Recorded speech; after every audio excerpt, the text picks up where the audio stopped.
it away. If you're not looking to pick it, Kassadin, you can pretty much blind pick into the middle lane in most matchups these days. Yep. Kassadin is a fairly safe mid lane pick, so I like it. Take it away, give yourself the counter pick for that middle lane. Well, Soraka has been banned away, so Brazil, last ban on the red side of the Rift as well. They just don't want to see the Hoofed Lady at all. Bananas, not going to be happening. So unless they just don't like potassium, they must find something in that champion that seems to be working. But Tahm Kench left available and is going to be locked in first up here by Smurf. Could potentially be going into the top lane, but we'll see whether that actually works, because it didn't last time we saw it. No, it didn't really. And this is the first time we're seeing the CIS region on the blue side. So we now get to see what their priority pick is when most of the regular bans are through. Tahm Kench outranking Elise here, outranking Kalista is a very interesting strategy. Yes, it's a flex pick. I expect it to go to the support role. Now you can maybe open up the window for Lex to pick up something that's a lot better scaling into the game, but needs that extra protection. That's a very good point, and we didn't mention all of the things that have slipped through the draft here, and Elise being locked in. Just wasted no time, did Revolta. Picked up that champion immediately, not worried about the fact that, you know, it didn't quite work out against OCE, but he still went 6-0-3 for the majority of that game. Took him a long time to die, and the Kalista is going to be locked in here. We'll see what Loop decides to pair with it. Of course, his Bard is still available, banned away by the Oceanians. Yeah, it has been very prominent. Tristana was the AD carry we saw yesterday out of the CIS in their game against Turkey. Tristana left a little bit to be desired. Like, it's great for pushing towers still, but generally tower pushing AD carries aren't that much better now than they ever were. In fact, I'd say they're weaker because of the changes to towers. Generally, just every AD carry is very good at pushing down towers if you can get them in front of them. So the added benefit of a Tristana isn't always there. I'd be interested to see whether they go with it again. Well, we'll see whether they do. I do like the idea of maybe do a lane swap, grab a Tristana in the top lane, grab the Rift Herald, and then push down a turret. Nullify the extra health with a bit of extra damage from those minions. But look, we'll see whether anyone does decide to go for anything like that. And they haven't yet, so I have a feeling there's something about it that may not be all that good. Rek'Sai is going to be locked away, though, as Damashke is going to put that one in his back pocket. And Kira takes the Lulu. So that could be going to the top lane in the hands of Smurf, but could also be that Lulu in the mid lane. See what Brazil answer with. So many flex picks right now. Exactly. Kench could go anywhere, Lulu could go anywhere right now. Well. So there are so many options, and what that forces now is the Brazilian team to lock in one of their solo laners, and it allows the CIS region to adapt very quickly on the fly what is the best matchups for us. Problem with that is you are always going to have one counter picked away. I don't think Brazil are going to hold their support until last. That would be a very weird thing unless they had something really different prepared. I'm expecting Loop to kind of just go Bard, if I'm honest. It's been working so well for him, as you mentioned earlier. He may as well. Of course, you know, the Thresh Kalista synergy is also there. He could potentially go for that one, but I do love Bard, especially with his auto attack. The fact that you then get the Sentinel proc off that one as well makes a lot of sense. But Kami does have the Gangplank available. Could just put down some barrels in the mid lane. The timer is going to run down. That is going to be GP. Could be going to the top. Could be going to the mid lane, but that looks like Annie's support as well. So Loop really stepping away from the Bard, not going towards the Thresh either. I'm more interested, in the Annie, and Annie is a champion we don't really see too Love much. this, Hover. This is his OP pick here in the AD carry role. We heard it from him first. We did. In Ultimate Bravery to begin the day, Lex did go off on the AD Fiddlesticks, but Annie we don't see much of at all in the support role anymore. I mean, always used to be very prominent, has had so many nerfs over the course of the last 2 years, ever since Tabe decided to bring Annie into the support role. And honestly, she's great for harassing in lane, or at least used to be, has great flash engages, but the problem is, when you get past that, she doesn't offer too much more. And there are so many strong AD carry and support duos right now that can just kind of survive through the Annie harass and then do more things in team fights, that Annie just has completely fallen off pretty much. The thing that I really love about what you just said, though, is the fact that she's now paired with a Kalista. So you can use that Fate's Call after she's flashed in, got the Tibbers down, and when normally she'd just be dead, you can just Fate's Call it all the way back out again. She's going to be safe and can potentially do something else as well. My only problem with that is, unless the stun now hits the Tahm Kench and another champion, Tahm Kench just runs in, devours whoever was picked out, and can just run away with them. So it is a tough one to do, and he can still look to win a team fight, but you always have to respect the ability for Tahm Kench to save the target. Lulu, if she's not stunned, can save a target. Fiora can riposte the stun if you telegraph the flash attempt. So I'm not sold on any support yet, but there is clearly a big wombo combo that can be formed here with the Gangplank, with the barrels, with the Kalista as well. I was going to say, it didn't actually have to be any support there as the Janna was being hovered, but just Loop having a little bit of a go with this at the moment. I was going to say, do it, Kami. Pick up Kayle. I want to see Kayle after a lot of the preseason changes, but Kami is... Did you say Rageblade? Yeah, I did. Well, I didn't say it, but I would have. You insinuated severely. Rageblade 45% CDR, 100% uptime on Righteous Fury. It'll be great. But what will be great into a Fiora is a Malphite. Yes. I have a feeling, you know, a champion that is going to be relying fairly heavily on auto attacks is probably not going to be too happy about the Malphite. That being said, does have a lot of true damage options there. You can use those vitals, use that ultimate as well. The Grand Challenge is going to help out in that regard, but Malphite just generally pretty beefy. Adding to the wombo combo as well. That is what the team composition is looking for here from the team of Brazil.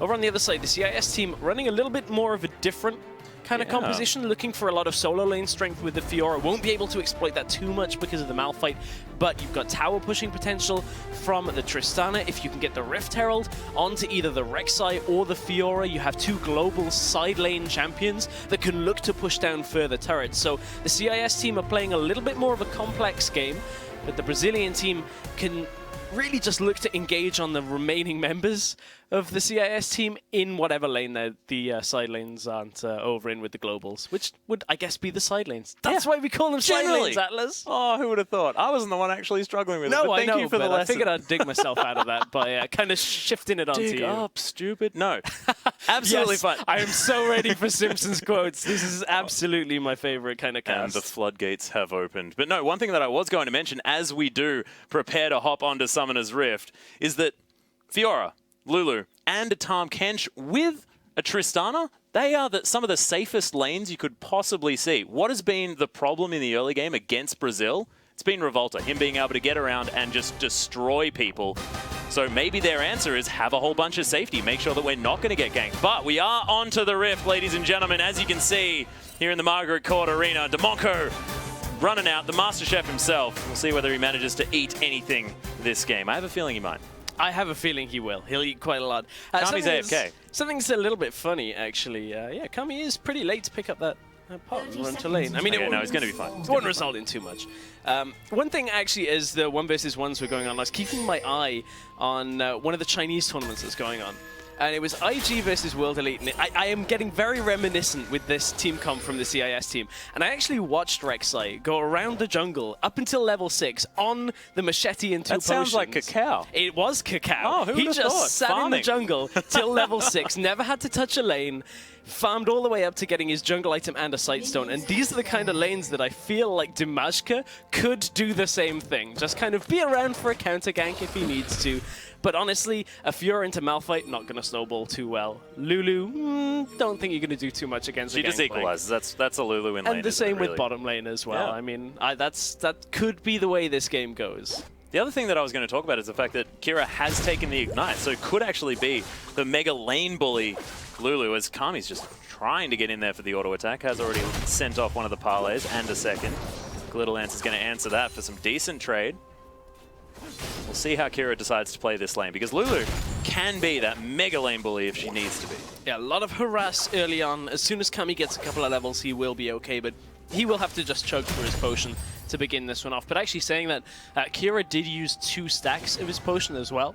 So effective health, once Kami does get that W up, will go back in his favor until the first replay. So it's one of those little nuances here of how you use your potion charges, how you actually utilize that effective health on a champion. Oh my goodness, that Thunderlord was doing a bit of damage. Yeah, that is a lot of damage to start this one off. Certainly is. Having a look down in the bottom lane, level 2 hit by the Brazilian team early on. The Star Ladder folk definitely not wanting to go too far forward with the power of Kalista, especially with an Annie there as well.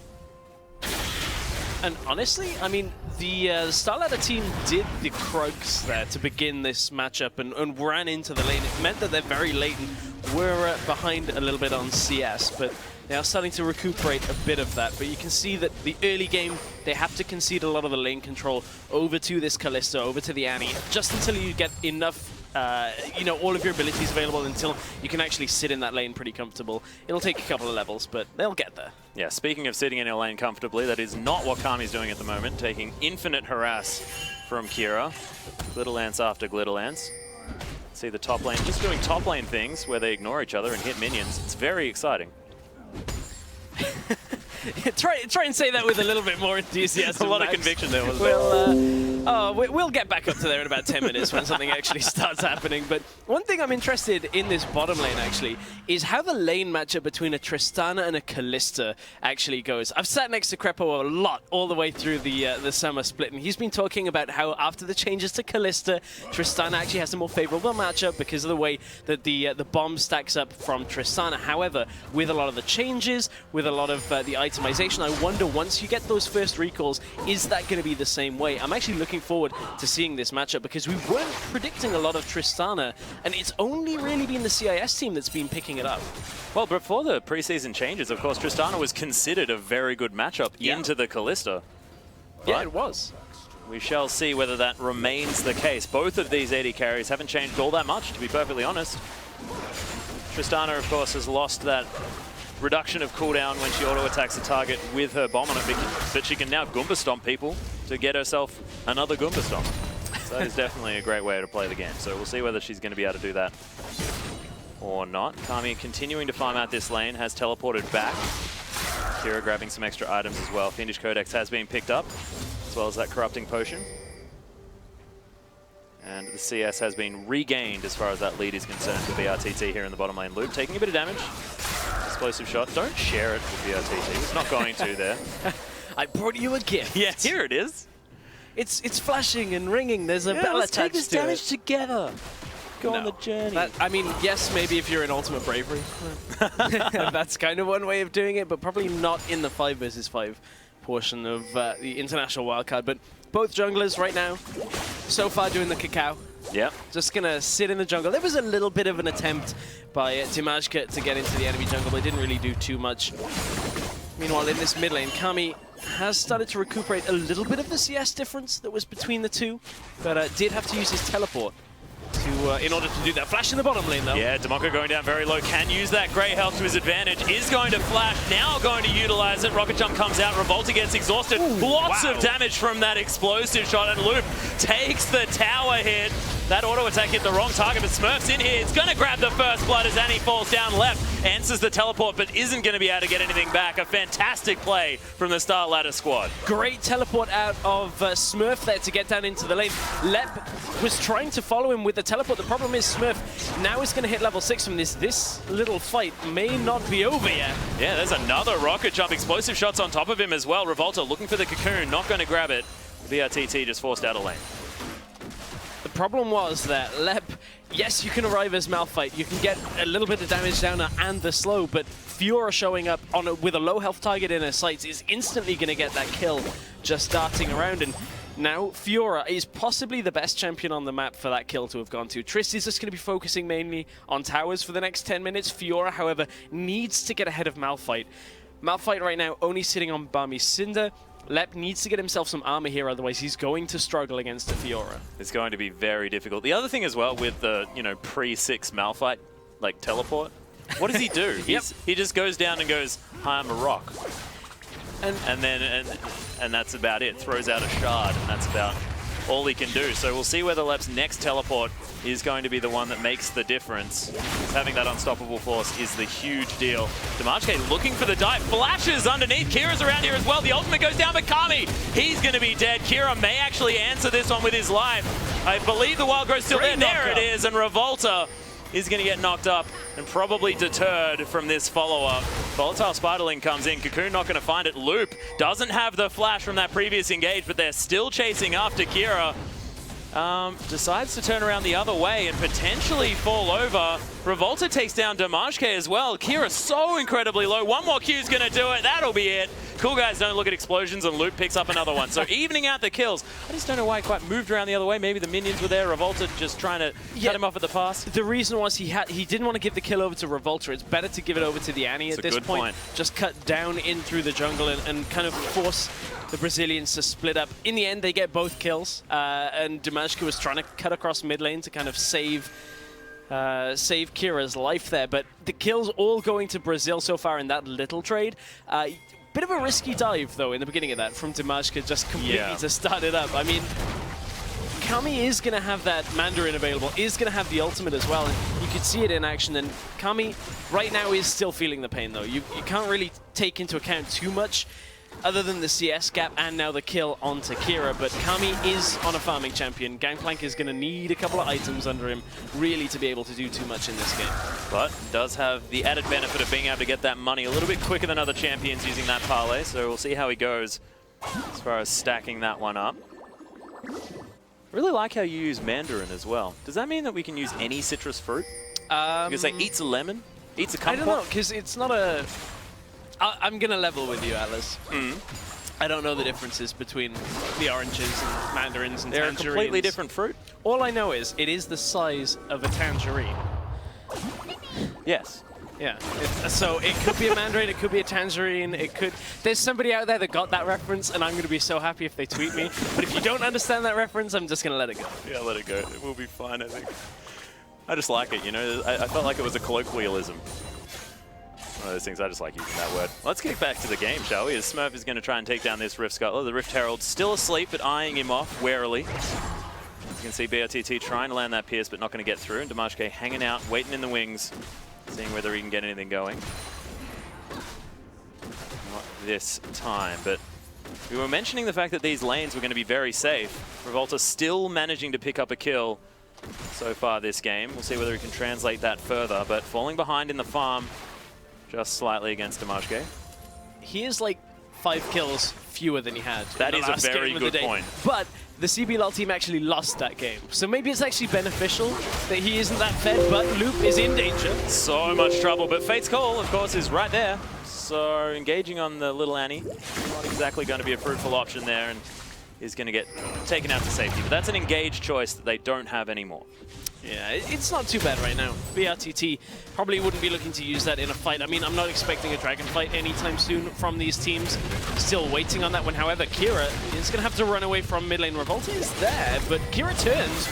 Yeah, Wild Growth comes in. Dimashka, they want to try and take this fight. The barrel goes down. Kami can use that. Oh, get some decent damage onto the Rek'Sai. Revolta still trying to do some work. Gets polymorphed, though, down to about 300 health. Loop making his way in. Dimashka going to eat through that red bar, try and get himself back up to some health, or herself. We're talking about Rek'Sai.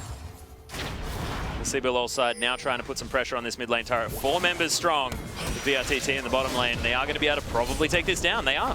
Yeah, they are. I mean, these towers right now in the early game so very weak when it comes to multiple people just standing in front of them. So that's one of the reasons why I am a little perplexed about the Tristana pickup, just in the sense that her primary role previously isn't quite as good for her as it is for other champions. As we were talking about, you can pretty much go up to a tower with any AD carry these days and take it down pretty quickly.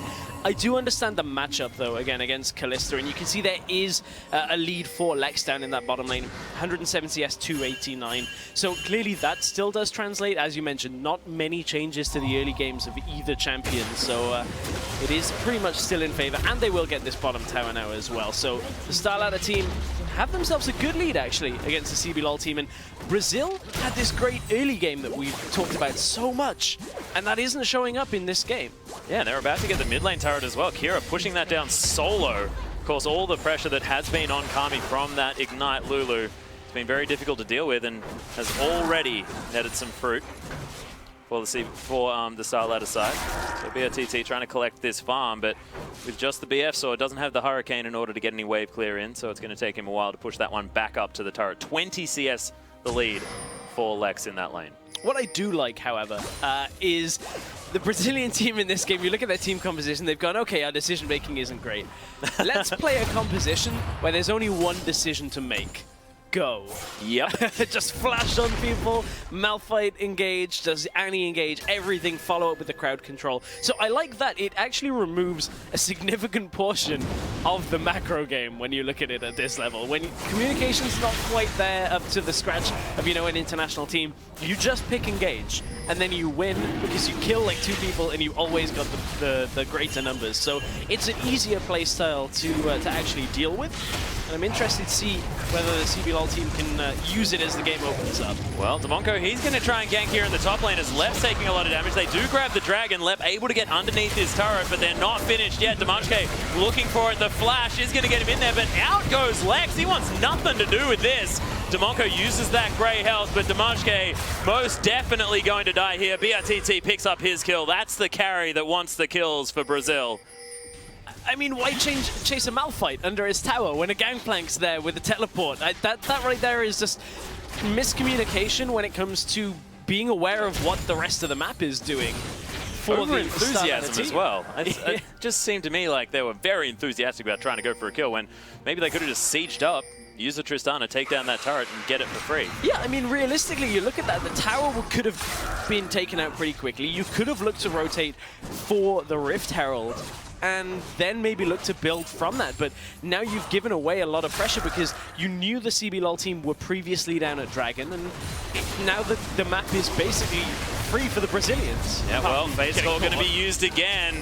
Luke going to get flashed and then delivered to safety. BRTT might still be in trouble though as Kira's making his way up, hits the Glitter Lance onto the Annie. She has no protection anymore, but is going to flash away. BRTT now in trouble. Everyone's sort of going for different targets. He ignites down. Kira's going to net the kill, and Smurf just shoots after the Annie and takes her out. Oh, and she's still reaching for her bear. Thank goodness we got off that. That was a really depressing picture. It's okay, we found her in the last game. It was right after the recall.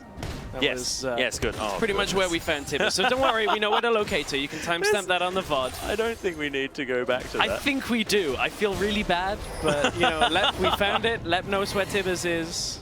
Yes. Bring in the graphic, the world's when I won't fill in the details again. But at this point, you just saw the Rift Herald go over, and I like that response from the StarLadder team. It's recognizing just how much was used from the globals, using the GP ult, using the teleport ult from Gangplank previously, and then you just dive on people. As soon as you spot somebody that's out of position, there's not enough people from Brazilian team to actually respond in any kind of way. And yes, it took a long time to take down BRTT, but in the end of all things, it is the StarLadder team that are maintaining a lead here over the potential tournament favorites. Yeah, it's a very good point. And we mentioned the fact that, you know, hard random against Pain Gaming, it was a very, very different story, but it looks like StarLadder side managed to come together for this particular game anyway, and we'll see whether it is just something like a bee in Brazil's bonnet today, because they did manage to drop a game earlier as well. Whether it is just this CIS region being able to find their flow on Summoner's Rift. I think one of the things that a lot of times overlooked is the ability for a team to quickly adapt to a meta inside a tournament.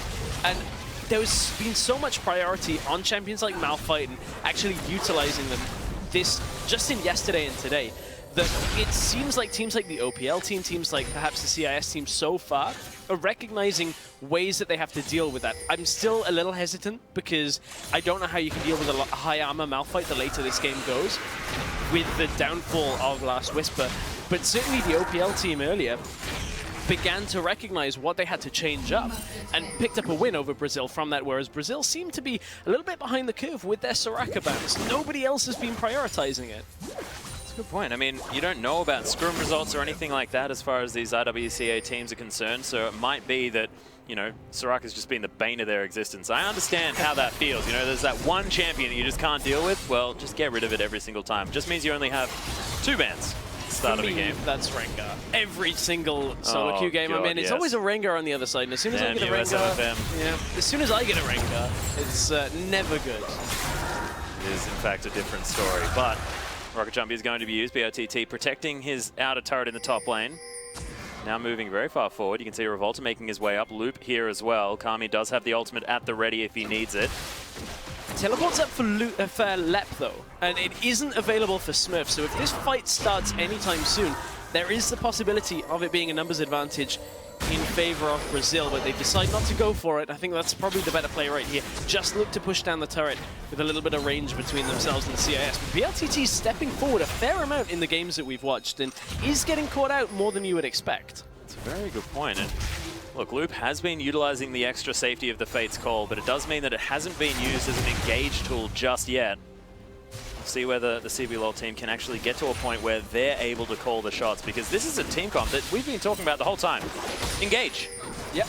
They have all of the options, and if they're using them defensively, they can't really get to that point. But still early days, 18 minutes into this game. The game very close at 2,000 gold. Lep to try and extend that by one more auto attack. Oh, he so wants it. Oh. He so wanted to run up to that tower. I actually think he can right now.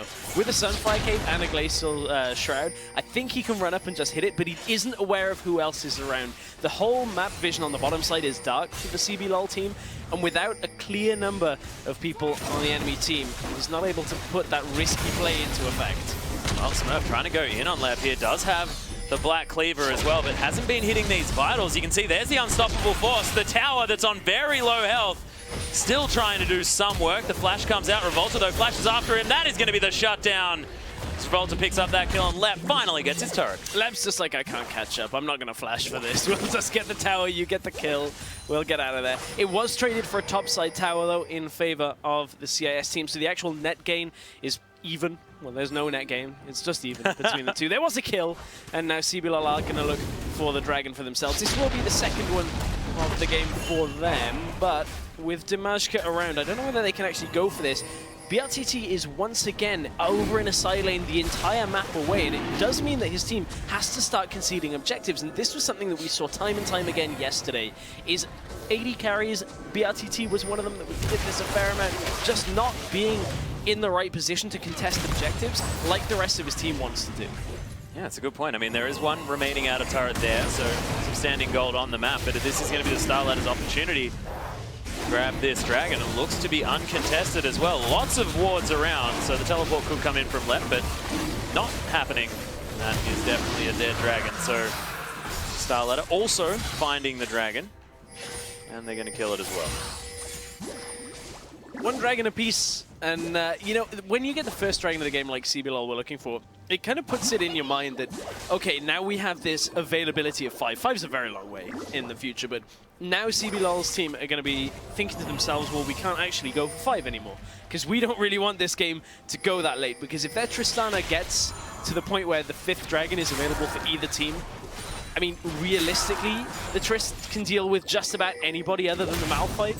And even then, it depends exactly on how much armor Lep has. I mean, we've seen him get to about 600, but Kira is starting to fight. Yeah, might be in trouble. Has used the wild growth. There's the nom-nom from Demonco. Going to be able to get the little Lulu out of there, but Rek'Sai not so lucky. Brazil managed to pick up a kill. That's a lot used in order to get there, but we'll see what else they can gain. Painful flash by Dimashka. Didn't make it over the wall and suffered for it. And this is the kind of opening that the Brazilian team are looking for. The CIS team just not really respecting the engage potential coming from Luke. Has those distortion mobility boots, just is able to flash in any time he wants at this point. The Tibbers, the flash are going to be off cooldown so very quickly that CBLOL can always go for the engage, and now is their time to step up to turrets when they have the Malphite ult, when they have the flash Tibbers available. But speaking of the Malphite ult, has to be used to get himself away from that. Yeah, it certainly is too. Better than using your flash, of course, lower cooldown, so he's going to be able to get himself to safety and Lep able to move on back. But one thing I want to mention is the fact that Kami, he's managed to pick up the Infinity Edge and the Trinity Force by 21 minutes. With 189 CS, I feel like he shouldn't be able to do that, but thank you very much, Gangplank, having a passive that's going to allow you to bank a little bit more for that CS. So get a lot of items. He's having a very quiet game though, Kami. Yeah, well, this is what sort of Gangplanks do, don't they? They sort of explode towards this mid-game stage. But it tends not to be what Kami does. Kami is one of those players that takes control of the game normally, and right now he's just conceded a lot of that. He was against Dululu with Ignite, so not really too much he can do in that situation, but now is Kami's time to kind of open this game back up. He can clear every single wave that the CIS team are going to throw at him and can now affect the map in multiple ways. So I'm looking forward to seeing what Kami can actually do on this, because we haven't seen too much of the Gangplank play from him. Yeah, we'll see what they can do to utilize this double teleport play as well. Now Lep does have his on cooldown. Kami can move around the map if he wants to. Potential split push could be there, of course, with the added wave clear that you do have, and especially when you can smack down turrets so quickly on the gangplank, what with the Eternity Force and the fact that you just build a heck of a lot of damage. Can't crit him, unfortunately, but that is his only downfall in that department. This game actually feels just like a game that we'd be watching from Worlds. There is almost nothing from 5.22. It doesn't feel pre-season, does it? No, it doesn't at all. It's been fairly slow paced. There hasn't been crazy kills coming out of the woodwork in the early game. We've had games that have had like 25 kills by now. I miss Southeast Asia, you know. I want 78 million kills by the first 20 minutes. This is a much slower paced game, and I guess in that respect, both of these teams should be more confident in a little bit more of the macro aspects of these two team compositions when you look at how many games were played that looked like this and how many objectives you can actually look to trade, because now we're past the 20 minutes. Rift Herald isn't a thing anymore. You're back to Baron, you're back to Dragon being pretty much the same as they always were. So now it's just the minor tweaks that came from 5.22. The biggest one is going to be the armor penetration category here. And that is where Lep can start to shine. He has 2 armor items. You see BRTT is taking a while to kill Damashka here. Yeah, it does get back to his tunnels though. Revolta not going to be able to stop him there either, so just going to clear up the mess that has been made by that Rek'Sai in the top lane, but not going to be able to pick up any kills, and Starlight aside are going to be able to push up this mid lane. No minions to speak of. They're not going to be able to get there. You can see once again, I mean, the Starlight aside, there's lots of wards all around this map. But Brazil maybe picked it up a little bit from their OCE experience, but other than that, still a little bit blind. Recently moved around towards that Baron to try and get some vision down, but seems to me around this 20-minute mark, it's not exactly what they've been focusing on. And it honestly feels like the Brazilian team are kind of conceding that they feel like their early game deficit has maintained itself up until now. They don't feel like they're playing in a very confident way where they're diving towers looking for plays. And a lot of that is to do with the way that Dimonco is going to be playing as this game continues. Yeah. We haven't talked too much about the Tahm since Champion Select, but of course anytime there is a dive, a Malphite ultimate, Tibbers going down, Dimonco's going to save whoever gets caught out. And that does make it difficult to dive a tower, because if you throw everything at one person and they survive, then you're stuck between enemy lines and you're going to take a lot of damage and probably lose that fight. Yeah, and it's actually built up the Eye of the Equinox as well. Like, instead of grabbing that face of the mountain, wants to be able to put down some wards at the same time. I do like that. I was talking to Yamato Cannon saying that that's probably the only gold efficient one that he'd want to pick up. But look, I think that was largely opinion-based. See whether it proves itself later down the track. Also, knowing Yamato's kind of feelings on item builds, especially with Ultimate Bravery, I'm not sure I trust everything that man says. I do. Ultimate Bravery warps one's mind, Stress. You know, you can't really use that as a way to tell about a man. But Smurf is going to be able to clear out this minion wave here in the top lane. We're going to leave talk of that. I'm going to get back down, and rest. Yamato is going to like badmouth me in a rhyme. That's what he's been doing all day, is saying short rhymes. It's going to be kind of aggressive towards me, I can tell. I'm looking forward to it. I am. I hope it goes out on broadcast. I hope he prepares something for us when we go back down to the analyst desk. I hope he's listening.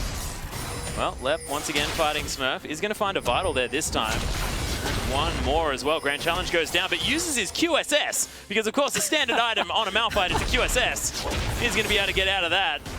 More Vital's going to be proc. Smurf saying, okay, well, if you're going to buy silly items, I'm going to hit you with my silly abilities. And he's running out of mana, forces the ultimate, and Lep, that teleport, is just going to mean I'm a rock one more time. But the Starlight are looking for the knock-up, finds it there, just Damashka onto a couple of members, immediately dies for it, but does get a fair bit of damage down. The ultimate from Kira doing some work. Lex trying to get some autos over the top. Is able to kill the barrels somehow as well. And now the teleport comes in. Smurf looking to try and get over the top. Is going to do so. Lep without the ultimate, but still is large. Trying to get in front of his teammates.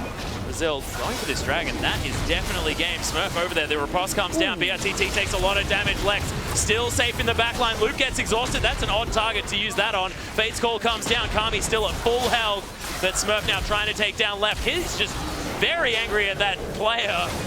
Kami as well, he's going to follow, but no, Lex gets taken down, Kami gets destroyed, Smurf is gigantic, that's a triple kill. That is very close to the ace, and Loop is wondering where his team went. A massive set of plays from the StarLadder team that all stem from the fact that the CBLOL team just used all of their ultimates. The only one that remained was the Kalista ult, and with everybody below half health, it was an easy decision for the CIS region to go aggressive there. As soon as Smurf showed up, he knew there was no Malphite ultimate to contend with. He knew he had free reign to open up in this team fight. At this point, everything has been used.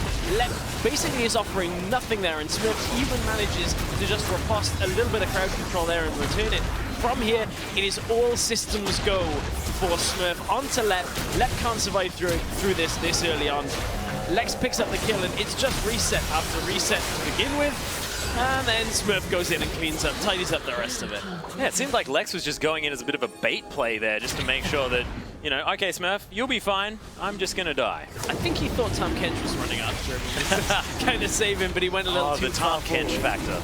You always got to factor that in. 80 carries think that they're always immortal. Yeah. Well, that was a lot of the reason why the CBLOL team had used so many of their ultimates, is when it came to the engage and the skirmish that was happening around Dragon previous to that, Tom Kench was doing so much work of just nullifying everything that the Brazilian team were throwing at the CIS team. And once again, we're seeing one of the teams that struggled yesterday doing very well against the potentially favorite team in this tournament. Doing very, very well, and I really love Lex's build. He's picked up sort of the same option as White Lotus, grabbing both of those proc items. And as a Tristana, I mean, you want to be getting those resets. You want to have the extra burst damage available. Rapid Fire Cannon and Static Shiv is going to offer you that. I'm interested in the Phantom Dancer for BRTT on the other side of the rift, though. Not an item we've seen all that much on. Yes, it's going to give him attack speed. Will give him crit, which will pair nicely with the Infinity Edge, but isn't really what we've seen. Now as well, the Hurricane Radiator did talk to us about that. Yeah, so now it's swapped to a high crit build, but... Oh, Lex is doing so much damage to this turret. The ultimate goes down. Luke tries to get the stun, but Demonko's just going to eat Lex. Now comes out, does have the wild growth as well. Everyone on this CBLOL side is so low. Tristana does eventually fall. Smurf making his way over to the fight, and it looks like Brazil able to turn it for now. It's a 2-for-2. Kami and Loop are dead, but it's a lot of damage missing from this StarLadder squad. And that was an overstep by Lex, getting caught out in that team fight. I kind of want to see what the cooldown was from Demonko to actually not be able to devour once again. As during that fight, just Lex got stunned up. Demonko ate in to begin the fight, and then it was just too late. Too little, too late. A couple of more knockbacks were available in that situation. Lex getting caught out is a little unforgivable in that situation because the StarLadder team were in such a commanding position. They got the inhibitor tower. You've got the added range with Tristana with the rapid fire cannon now as well to just take that inhibitor down from as far away as you can. But the CBLOL team throwing as much as they could at the CIS region and find themselves a small fight, but I don't think it's quite enough to get back into this game. They're going to need another fight or two like that. Yeah. Just getting a little bit impatient. The CIS team. See whether they can turn this one. Of course, momentum shifting just a little bit, but it's still a 5,000 gold lead here for the StarLadder team. They do have to continue. Demonko still with that Baron buff rotating around him, but that one is going to be wearing off very, very soon. Could be another objective they could be fighting over sometime in the future. Of course, 1 dragon to 2 in favor of the Brazilians, so that could be something that they look for if they can get this game to extend towards the very late stages. That's another Infinity Edge that Kami now has. Yes, it is. 2 Infinity Edges before boots. Yeah, he's only got 10% cooldown reduction though. I really want the Essence Reaver. Or if he just needs more cooldown reduction from somewhere. I agree with you, Essence Reaver is a nice source for but it's more damage, so yeah, it has to be that. There is no other option. It has to be. But what I'm saying is he just needs it from somewhere. Like, even if he just wants to pick up cheap CDR from boots right now, it's not the most amazing of things to be, getting level 2 boots at 32 minutes into a game, but he certainly needs it from somewhere because he's already got 2 upgrades of his ultimate. He's got the Death's Daughter and Fire at Will. He has the double Infinity Edge for the extra crit with the Trinity Force, so he is a force to be reckoned with.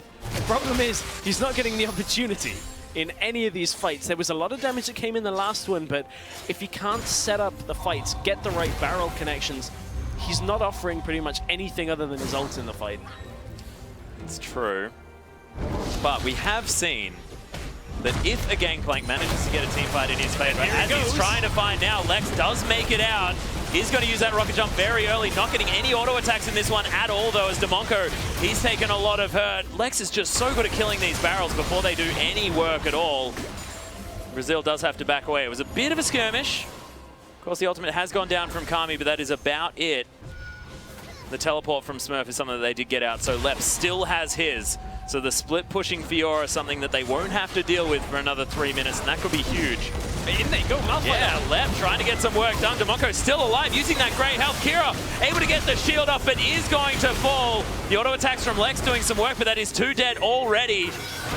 Up goes Revolta, but he's very tanky now. Loop trying to get the stun off. Is going to work onto Smurf there, but with the Mercury's treads, not going to stay stunned for long. Lex now trying to run away. The flash is going to be used very early. Somehow the Ren picks it up. The double stun from Loop. That is going to be 2 quick kills as Damashke is going to follow. The double for BRTT.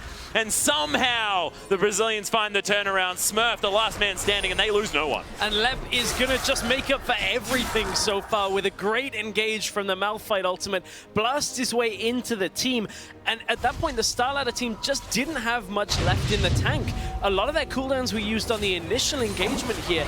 And look for the re-engage here. Lep flash into the Malphite ult. Only hit, well, I say only, doesn't quite clip Lex in that fight, but does hit 2. And from there, Lex just able to survive through Lex, as Lex just doesn't have the armor penetration to punch through a Malphite's armor right now. And just watch for the double stun that's coming up. I mean, this is what Luke has pretty much picked this Annie for. The flash engages, and in this way, the double engage. I don't know why Dimashka actually backs away. I guess he was looking to unburrow on Revolta if he kept pushing forward to prevent a cocoon or block the cocoon. But stacking on your AD carry against an Annie is pretty much the way to lose a fight like that. May have assumed that, of course, the flash may have been on cooldown. Of course, a lot happened in the last skirmish, but I do like it, you know, camaraderie. Even if it was not exactly the best idea, still, it's better to hang out with your friends, even if you are going to go down. Lex is going to destroy the Rift Scuttler, and they're waiting for this Baron to come back up. 16 seconds until that one's there. The Dragon, the third one for the CBLOL squad, is going to be taken here. They've clawed back that gold lead just a little bit, slightly under 5,000 at this point. The Brazilian team, I mean, we've been talking them up, and now finally managing to turn fights in their favor. That's a couple in a row that they've managed to take, and BRTT's on 8-2-2. He is. Oh, Lex got cocoon. Caught by the cocoon. Damashke trying to flash forward to get that on Burrow. Demonko manages to save his AD carry, but that's a big cooldown now for the Rek'Sai, especially when you want him doing the engages. Lep just picked up a Thornmail as well. If it wasn't difficult enough for Lex to do anything in this, that's going to make this game, well, fights pretty much unwinnable if they can't deal with the Malphite. It all depends on, does BRTT or Kami get caught to begin a fight? If they survive, this game is very much so still in the Brazilians' reach. Well, Grand Challenge does go down. They're looking to try and get all those vitals. Revolta able to use that repel, and he's going to be safe. All does go down. Kami deters the Starladder squad from doing any more, but it's just an ult trade in the end. Oh, this is such a tense set of fights here. It's however many ultimates BRTT in so much trouble. Rocket jump comes down. Oh, the Buster shot and the explosive shot are going to be enough. Lex looking to try and turn this one completely. The inhibitor is definitely going to fall. And those barrels, of course, Lex with laser eye vision for those. They must come up gigantic and red on his screen, and he can't actually not click on them because he's killed every barrel he's been in range of. And that's going to be 2 very quick inhibitors. And this is what happens when you lose anything against a Tristana. She can just take it all away so quickly. Especially with this build. I mean, there's a lot of damage there. I mean, that pretty much has just sealed the deal for the CIS team right now. The CBLOL team just getting caught out, and so many times in fights over the last 2 days, BRTT has just been just a couple of millimeters out of position, just enough to get exploited. And it's plays like that that have just either prolonged games and made it more difficult for Brazil to win, or in this kind of sense, maybe even lost the games, because look at this, the CBLOL team are looking to just establish vision control around, but the globals have been used. Tom Kench gets his teammates over there, and they may even have cut off the rest of the Brazilian team. Smurf, don't go in alone though. Yeah, it might be a little bit too early here, as he does have the riposte available, but Kami just gets destroyed. God. Grand Challenge going to go off. All the health comes back. Loop is going to get taken down very, very low. It's a decent stun there from the Tippers, but no follow-up damage now that Kami's dead. And Lep as well. I mean, it's good to be unkillable, but not to Kira, who's doing a lot of work with this magic damage. An Unstoppable Force has to be used to get him out to safety.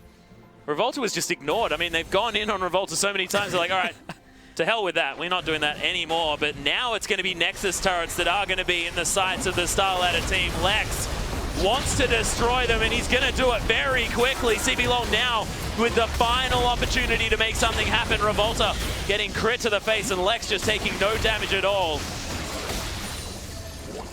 Are they backing away? No, they can end this Third game. inhibitor. It's 2 waves of supers, and they're pushing in. Okay, Kami is back up, as is Loop, so it's actually better that they back away now, looking at the overall grand scheme of things. Bottom lane hadn't pushed in themselves, so it is the right choice to back away, but it does give maybe a small amount of hope. The glimmer of hope. The glimmer of hope, because now the CIS team are going to rush out, and they're going to look for Baron. Where are you going?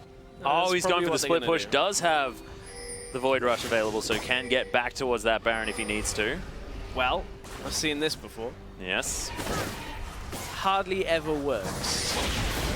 Going for the Desperation Baron play. The backdoor Rek'Sai could be coming down as well. Baron is going down very, very quickly. Smurf looking to find his way in. BRTT gets destroyed. Grand Challenge is there, giving him back all of his health. The double knock-up with the Wild Growth. This is the biggest Fiora I have ever seen. Please don't hurt me, Fiora. I didn't mean that in any sort of negative way. As Lep trying to do some work. Damashke over the side of the wall, and Lex. Demonco's there just helping him out. Baron is a 6th man for the CIS squad. Oh, Revolta grabs the Baron, but is going to eventually fall. I don't know whether that is enough to save them. Smurf still chasing after Loop. And the Vitals are going to be procced. Even just uses a fancy riposte for little to no reason. And now the defense is on. Revolta and Kami, the only man available to save this Nexus, and I have a feeling it may not quite be enough. They've got Baron up minions, though. And Lex isn't there, so, I mean, they've got to get there to do the damage, so the CS team may hesitate on this. I think they're hesitating. That is true. The Baron was enough to save this. As long as nobody dies here for CBLOL, they're okay. This has turned into a bit of a crazy game, a slow What start. is happening? And now a Baron steal is going to keep CBLOL in this game. That's an open Nexus. It's like 4 auto attacks. 2. 4 versus 2 at that point as well. Yeah. That's a lot of respect given from the StarLadder team. BRTT now going to be pushing out this bottom wave. They don't want creeps anywhere near their Nexus at this stage. And there's lots of wards now in the base of Brazil.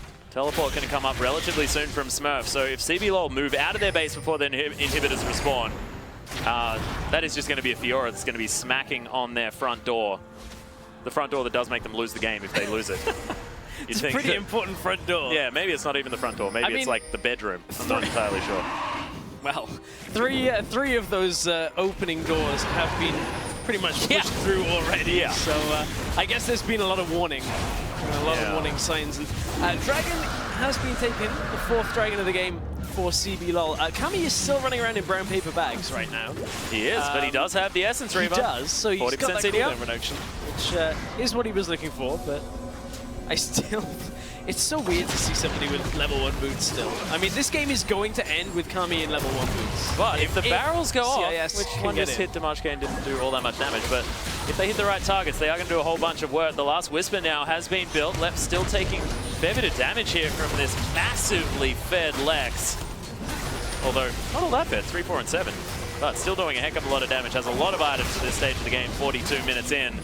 These inhibitors going to die one more time. I mean, if StarLadder are doing anything, they are most definitely playing by the book. You have to kill all the structures and then the Nexus. And they are doing exactly that. Haven't realized that you only need to take down one inhibitor before you can get towards that Nexus. But slow and steady wins the race, Max. Well, it looks like it may be doing so. There's the flash engagement. Demonco with the god tier nom nom onto Lex. Damashke going in. Revolta is going to get knocked up by the Wild Growth, and these auto attacks from the Tristana doing work. BRTT in a lot of trouble. Smurf was just trying to kill the base, which is exactly what you've got to do to win a game of League of Legends. Lex over the top. Don't hit champions. Hit the Nexus, no, man. No, they're not. Okay. Oh, it doesn't matter. He just wants as many points as he can. Ends up jumping on top of the Nexus, and the CIS team take down the Brazilians for the Brazilian second loss of the day. Really well played. Well played to begin this one. CIS team managed to hold on with a lead through most of it. I got trolled at the end by the observers. I didn't see Kira on the screen, and then there's like a full health Lulu as it panned down. I'm like, okay, no, they're not holding from this.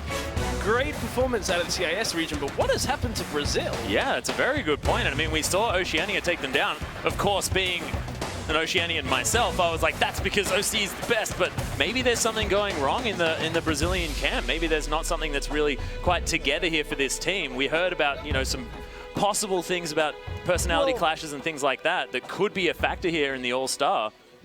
Honestly, this feels a little bit kind of, I'm not dumping a lot on one person because I think there are multiple reasons, but Kami hasn't really shown up today.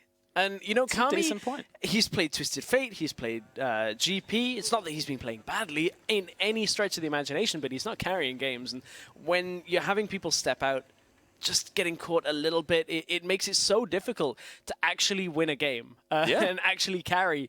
That I would love to see Kami just on hard carries again. Gangplank takes so long to farm late into the game that if the game's kind of lost by then, it's a tough one. Yeah, and the issue here is we're looking at BRTT to now completely carry for his team, and if Kami's not going to be stepping up alongside him, as soon as BRTT ever gets caught out, like we saw him do, and then they lost 2 inhibitors, the game is next to over from that stage. And StarLadder, I mean, admittedly, they may have played a little bit more safely than they needed to, but they certainly did manage to close out that game in pretty resounding fashion after that Nexus fell. Yeah, they really did. I mean, you look at the way that they were playing to deal with the engage. Tahm Kench as a first pick was exactly what they needed. Yeah. They pretty much shut down so much of what the CBLOL team wanted to do with just their first pick of the game. And, you know, I guess that's the strength of Tahm Kench, and that's where we saw him. And Demonko played him so incredibly well. We saw him just eat up Lex at exactly the right moment as that unstoppable force was coming in. Meant that AD carry was not going to get knocked up, and that wasn't going to be the turnaround fight that Brazil were looking for. So really, really well played by that Tahm Kench. But we do have an interview waiting alongside on stage, so we're going to head down to that. Thanks, guys. I am joined on stage with the God of Death himself, Akira. Now, first off, all the way through that game, you guys were all over the Brazilian squad, but then it started to go a little wrong. So what happened throughout that game for you guys? Кира, всю игру вы доминировали над бразильской командой, но что-то в конце пошло не совсем так. Что случилось? Ну, возникли сложности с пушем, так как Ганпан хорошо отпушивает, и мы не совсем понимали, что нам с этим делать, но мы дождались слотов и закончили. So there was difficulties with pushing because Gangplank has such a great pushing power, but they decided to wait until they got their items and finish the game. Well, it took a little while at the end there to actually finish out the game. What was going through your minds as you were literally just taking inhibitor after inhibitor and finding it very difficult to finish? And also, who made the call to go right for the Nexus at the very end? В конце игры вы забирали ингибитор за ингибитор вместо того, чтобы закончить наконец-то. Каково это вообще ощущалось? И кто в итоге сделал приказ последний на то, чтобы надо сносить Nexus? Ну, мы брали инхибиторы, потому что это самый простой путь к победе, медленный, но уверенный, с ним можно много делать. А последний кол на пуш будет 100 раз озвучен Димашке, он озвучил это, я не знаю сколько раз, не знаю каким голосом. Ну, вот так вот. So, taking inhibitors was the safest way to win, so they decided to go this route. And the final call to destroy Nexus was voiced by Dimashke, their jungler, and Kira thinks that he probably wasted like 10 times in a row or something.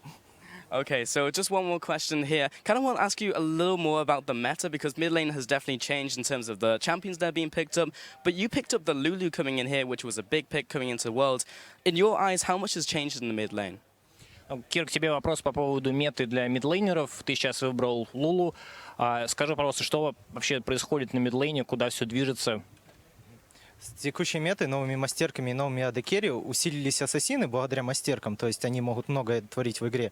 Но из-за усиления AD-керри УУ никуда не ушла из меты, она все так же сильна. Плюс против ассасинов она достаточно хорошо стоит линию. Из-за этого ее не нужно убирать из меты. So with a new meta, with new masteries, AD carry became much more powerful, and also assassins became much more powerful. But Lulu is still a viable pick because Lulu she can resist assassins really well. Oh, well, thank you very much for your insight there, Kira. Definitely want to see more from you. And we are going to throw it over to the Allstars desk where Shox is waiting by with the gang.